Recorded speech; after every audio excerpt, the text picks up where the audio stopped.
Good evening and welcome to BATV News. I'm Andrew Laidley. More sick-outs could be on the horizon if the government doesn't settle ongoing wage negotiations with the public sector soon. That's the word from Vice President of the Jamaica Confederation of Trade Unions, JCTU, O'Neill Grant. Mr. Grant says it's not just the police, but all public sector workers are sick and tired of how they've been treated and are now threatening to take industrial action. Here's more. Several essential services could be shut down come Tuesday morning if the government doesn't get it right. For several months, the government has tried to convince public sector workers to accept a deal which includes a 6% wage increase over 2 years. But that deal has been shut down by the Jamaica Confederation of Trade Unions, JCTU, which says the government can do much better. We cannot guarantee that there is not going to be more widespread sickness across the public sector because people are just falling ill based on the fact that they are physically stressed by the fact that the government is not treating them properly. And we have seen a lot of that happening already, not just with the nurses, not just in the police force, but we have seen a lot of workers who are indicating that they are sick and tired of being sick and tired, and they want an end to what they refer to as being taken for granted. Mr. Grant says if the government concedes on reducing the 9% wage to GDP target, the problem of increasing public sector wages would be gone. He argues that the increase the workers are demanding will not derail the island's economic growth. We have said to the government that if you eliminate or remove that shackle from around your necks in relation to the 9% of GDP, it will create more room for us to negotiate. And $5.4 billion is not going to derail the economic program. As a matter of fact, I'll even be bold enough to say this, that if the government doubles that and goes to a 6% increase in year one, and I'm not sending any signals now, but just to show you the math of it, that is an $11.5 billion, $11 billion increase, approximately, in the wage bill.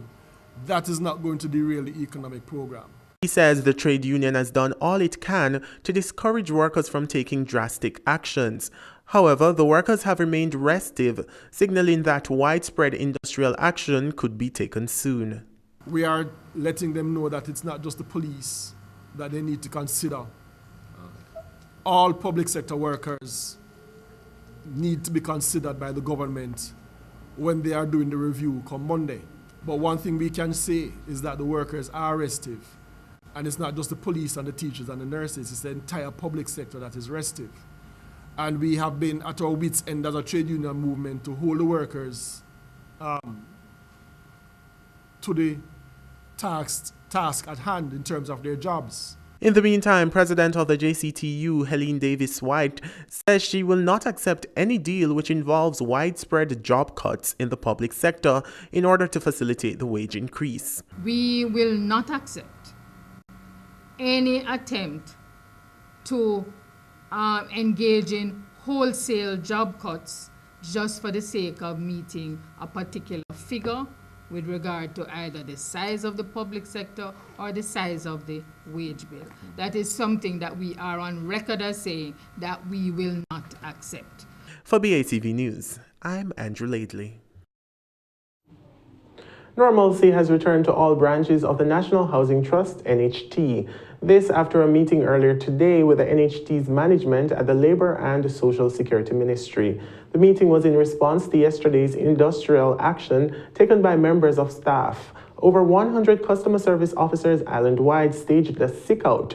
Meanwhile, the National Housing Trust Staff Association, which was invited to this morning's meeting, did not turn up. However, the NHT management says dialogue with the association is scheduled to continue at a meeting on January 16. National Security Minister Robert Montague has summoned Police Commissioner George Coelho to a meeting at 9 a.m. on Monday at the ministry's Oxford Road office.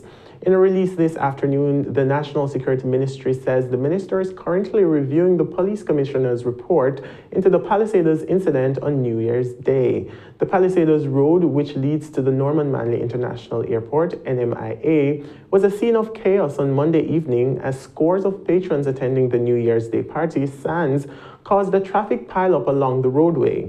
The debacle left many complaining about the difficulties on the airport road. Over 100 people missed their flights. Minister of Science, Energy and Technology Dr. Andrew Wheatley is urging local businesses, government agencies and individuals to be cautious of a flawed microprocessor that can leave sensitive data accessible to hackers. The flaw is being called Spectre and Meltdown. It affects devices that use Intel and or ARM microprocessors. This means your mobile devices, laptops, desktops, workstations, and servers may be susceptible. Minister Wheatley says small and large businesses, hospitals, utility companies, telecommunication firms, entities in the health, finance, and insurance sectors are at risk and should take the necessary steps to secure their computer systems. Meanwhile, the minister says there is no reported case of an attack in Jamaica, but the Jamaica Cyber Incident Response Team is monitoring the situation.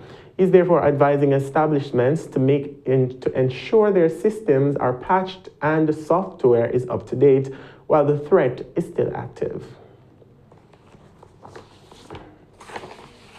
The Revenue Appeals Division in the Ministry of Finance and the Public Service says 156 cases have been shortlisted for conclusion under its appeals backlog elimination project.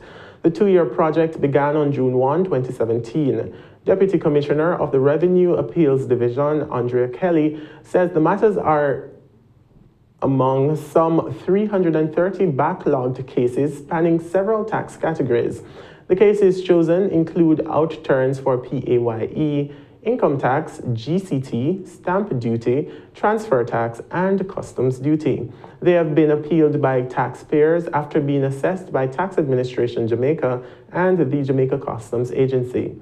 Meanwhile, Ms. Kelly says 56 of the cases shortlisted under the project are programmed for conclusion during the initiative's first year, which ends on May 31, 2018.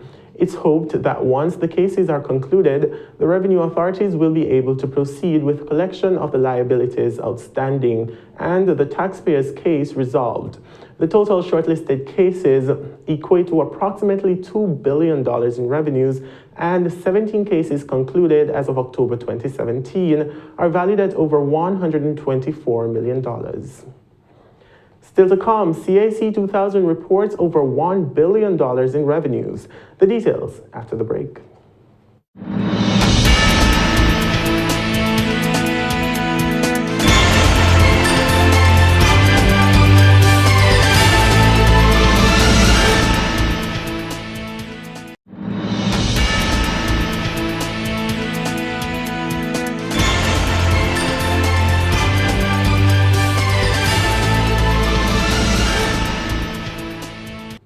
Welcome back. CAC 2000 is reporting revenues of $1.2 billion for the 12-month period ending October 31, 2017. The figure represents a 19% increase over the same period in 2016. Anthony Morgan reports. CAC 2000 says for the year under review, it recorded gross profits of $424 million, an increase of 3.5% when compared to the same period last year. The company says the fourth quarter benefited from increased contract business, which led to growth in revenues, which it says in turn spurred profits. The air conditioning and energy solutions company says it recorded over $100 million in net profit, while its selling and distribution expenses increased by 7.5% to $309 million, moving from $287 million. That uptick was due largely to increases in commissions and warranties, as well as the expansion of capacity to handle the increased volume of work during the review period and that anticipated for 2017-18.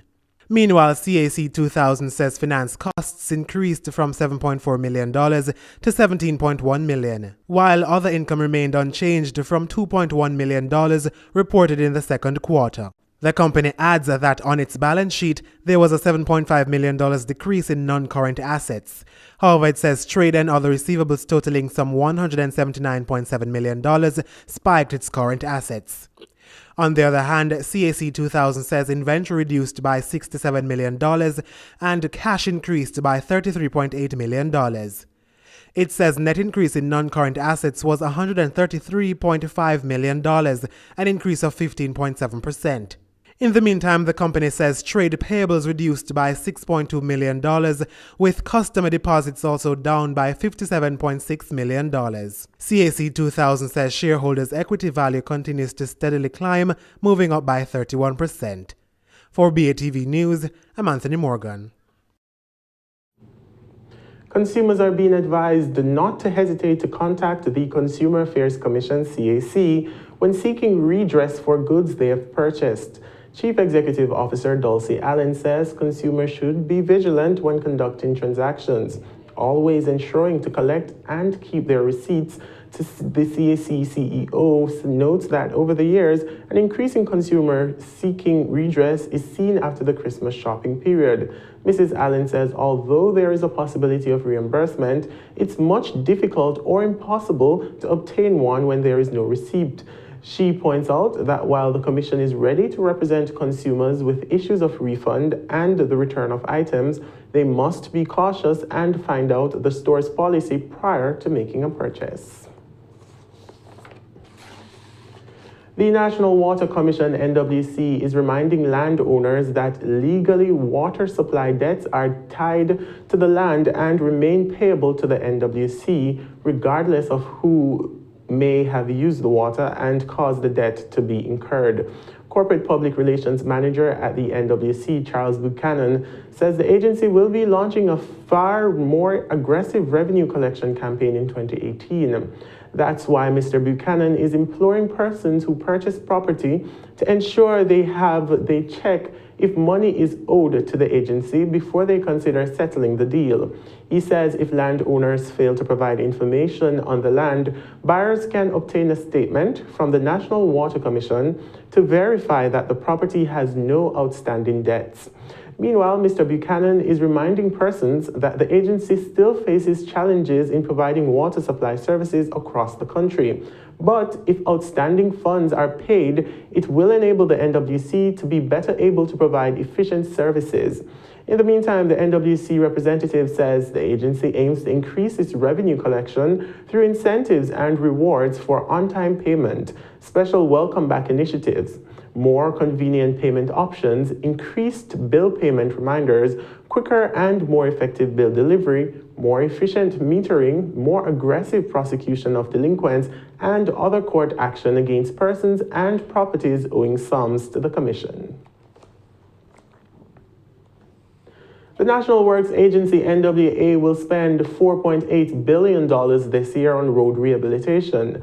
The works will include construction of retaining walls, the laying of new bases, paving with asphaltic concrete, construction of sidewalks, and road markings. Senior Communication Officer at the NWA, Ramona Lawson, says one notable project is the widening of 6 kilometers of the Nago Head Main Road in Portmore St. Catherine to accommodate 4 lanes to alleviate traffic congestion. Ms. Lawson says the estimated cost is $250 million. There will also be major infrastructural development work valuing $160 million on the Fairfield Road in St. Catherine. The road rehabilitation project is being implemented by the NWA under the second phase of the local component of the Major Infrastructure Development Program. The first phase of the program was completed last year. That phase included the Outer Rails Bypass, the Mona Road Rehabilitation and Drainage Improvement Project, and the repair of the Sandy Gully Bridge. And stay with us, regional and international stories are next.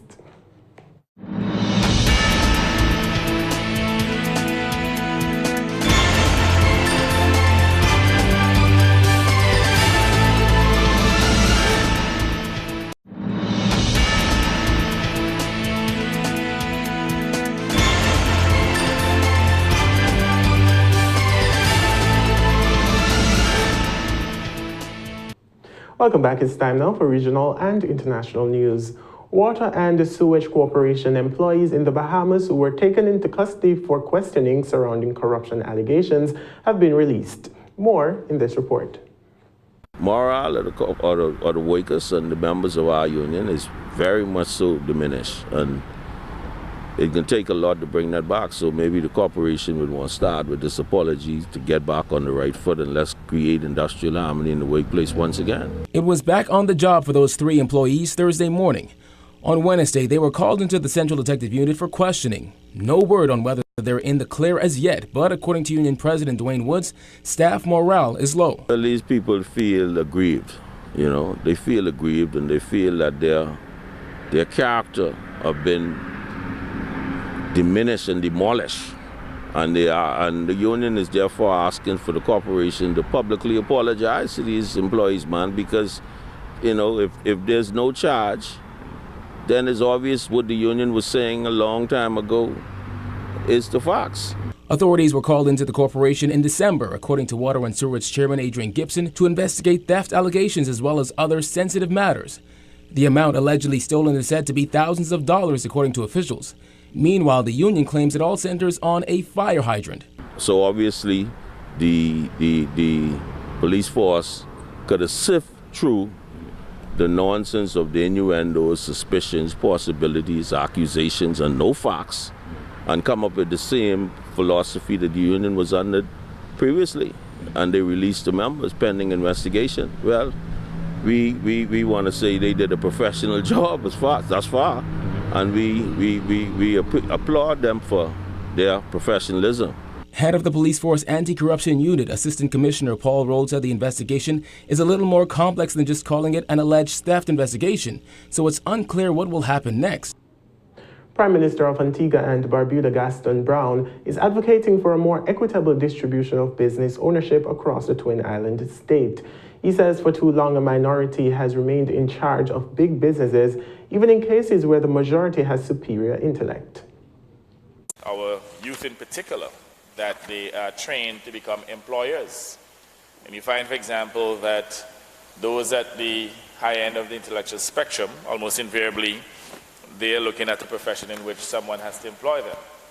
And then you'll find that individuals of different ethnicities from the majority, that they're the ones who control the business sector, which is the most lucrative sector that is providing employment for people.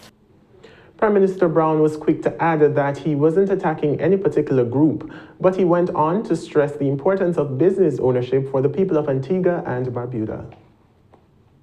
And ownership doesn't stop at owning land or owning a home or owning a car. It's also about owning business, owning the productive sectors of our economy so that the profits are regenerated and that we can provide sustainable opportunities, career opportunities for people.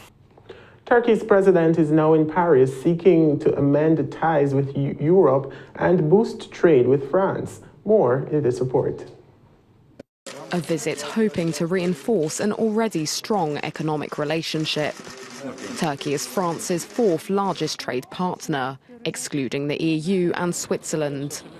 Trade between the two countries reached 14 billion euros in 2016, with an increase in Turkish exports to France, most notably textiles and household appliances, and a record 14.9% increase in transport equipment. France, too, benefits from exports to Turkey, with transport and aerospace sectors making up 1/3 of business. The economic relationship, trade relationship with France, and we would like to increase that even further.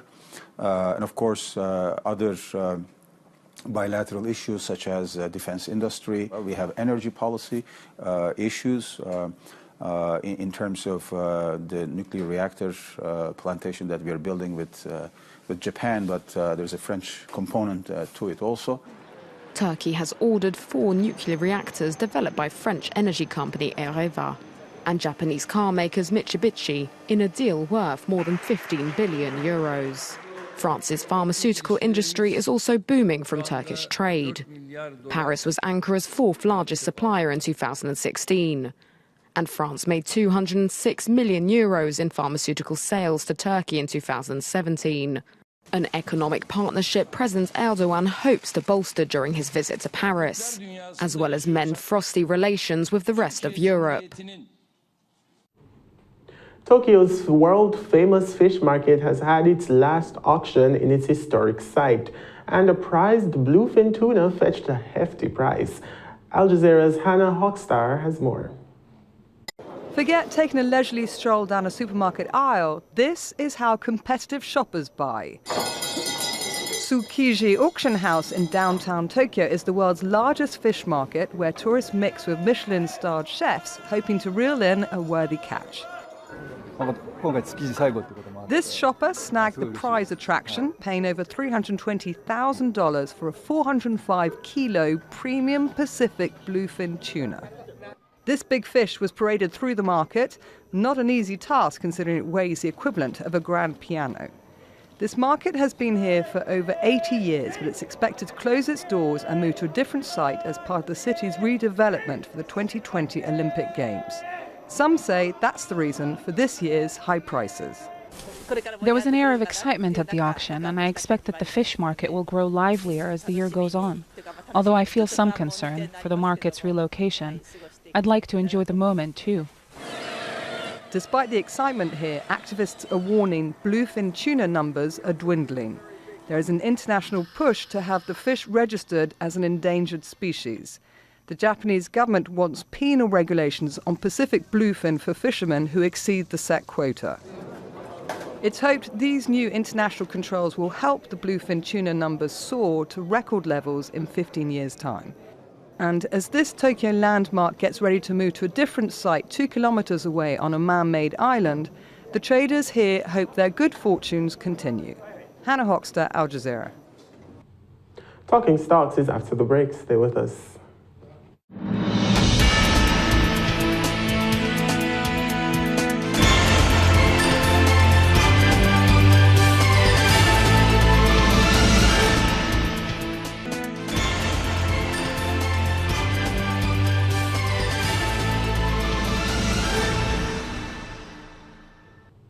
Welcome back. Time now for Talking Stocks. 49 stocks traded today, of which 21 advanced, 19 declined, and 9 traded firm. The main JC index declined by 533 points to close at 288,187 points. The junior index advanced by 39 points to close at 2,813 points. Over 12 million units traded, valued at more than $100 million on the Jamaican dollar market. And on the US dollar market, over 9,259 units traded, valued at more than $9,435 US. Victoria Mutual Investments, with over 3 million units, accounted for 28% of the market volume. Wisynco Group was second with over 2 million units trading. G West Corporation, with over 1 million units changing hands, accounted for 14% of the market volume, crossing the floor. CAC 2000 was a top advancer, up 80 cents to close at $7.30. JMMB Cumulative up 20 cents to close at $2, and Express Catering up 30 cents to close at $4.50. The main decliners were Salada Foods losing $2 to close at $11, followed by Caribbean Cream down 78 cents to close at $6.03, and Key Insurance down 33 cents to close at $3.12. In foreign exchange trading, the Jamaican dollar lost ground on all three currencies today. The US dollar ended the day selling for $124.74, gaining a cent on the Jamaican dollar. The Canadian gained $1.05 to close the day at $100.06. And the British pound went for $167.37, gaining 73 cents on the Jamaican dollar. And that's all the news we have for this evening. But before we go, a recap of our top story. More sickouts could be on the horizon if the government doesn't settle ongoing wage negotiations with the public sector soon. Vice President of the Jamaica Confederation of Trade Unions, JCTU, Anil Grant, says all public sector workers are now threatening to take industrial actions. Thanks for watching. For more content, please visit our website at batvja.com. I'm Andrew Laidley. Pleasant viewing.